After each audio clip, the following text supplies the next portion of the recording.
going into 2026, I knew I wanted to do my first competition piece. Originally, I had a lot of ideas, thoughts about bringing multiple animals. Very quickly, I realized I was getting ahead of myself and I needed to just slow down and focus on doing the best single piece that I was capable of. Now, being that this was my first competition, I wasn't really sure what to expect. I just knew that I needed to be extra detailed and make everything fit as perfectly as possible. This project did come with a lot of challenges. I learned a lot, made a few mistakes, some of which I'm going to review here.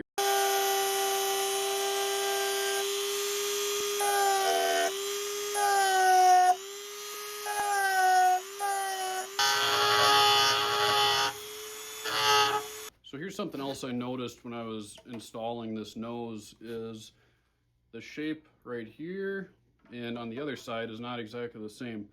This, and I'll bring the camera in here, this is more rounded. This goes in more, the other side bubbles out. I like things to be the same, so I'm going to remove a little bit of material right here. There we go, just like that. A lot better than it was before. Here I'm just beginning the clay work on the face. I actually used a product called Epoxy Sculpt instead of a traditional clay. It doesn't get brittle like a regular clay does. Now this deer had some room to work with on his head, and what I mean by that is the nose to eye measurement fit really nice, but there was just a little bit of slack skin in there, so that's where I just built up the muscle detail on the sides of the face and the bottom of the jaw. Here you're going to see me wrapping up the earbuds, and the earbuds actually ended up being one of the key mistakes that I made, but we'll get into that later. As you saw in the intro, I did have to make an alteration of this form, and that's what you're seeing here is I found that the skin on the brisket was just too loose. The brisket on the form wasn't big enough for the skin. That hair pattern where it changes right there by my right hand should line up right about on the top of the shoulder, and there was far too much loose skin in between the shoulders when I did that.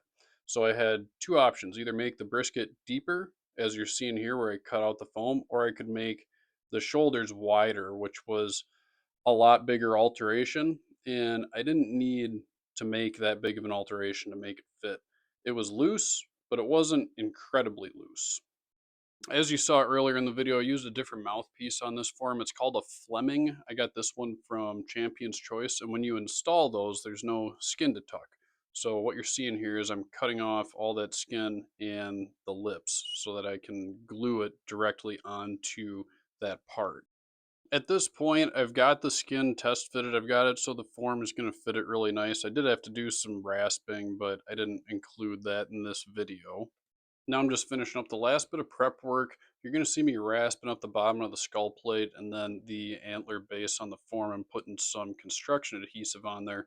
And I'm doing that as a precaution because recently I pulled one of my old mounts off the wall and the antlers were loose. I could move the whole skull cap around. I don't ever want any of my customers to ever experience that. So I've been experimenting with a few different things to really make sure that they are totally secure. So, because of the way that I finished this deer, I don't have it on my mount stand anymore. I had to drill it to the bench there. Oh, and because of this, you get to see that I don't work behind a green curtain all the time. Kind of a disorganized, organized mess. Here's how I finished the back of the deer. Cool, this brisket had some unique coloring in there.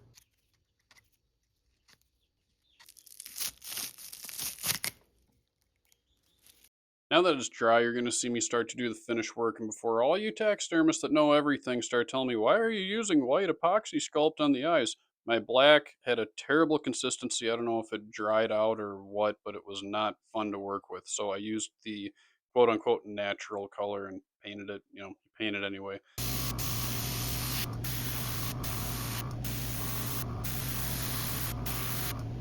I used three different colors when painting these eyes. I used natural flesh, cocoa brown, and then a really light dark brown over the top that I think you see just a snippet of here at the very end. I also rebuilt the nodules on the bottom eyelid with Mod Podge before I painted over these. And here's the final product. I ended up entering this deer in the novice division since it was my first show. and I was pretty happy to get a blue ribbon. I didn't win the overall in the novice, but a blue ribbon means you scored between 90 and 100, and I'm pretty happy with that.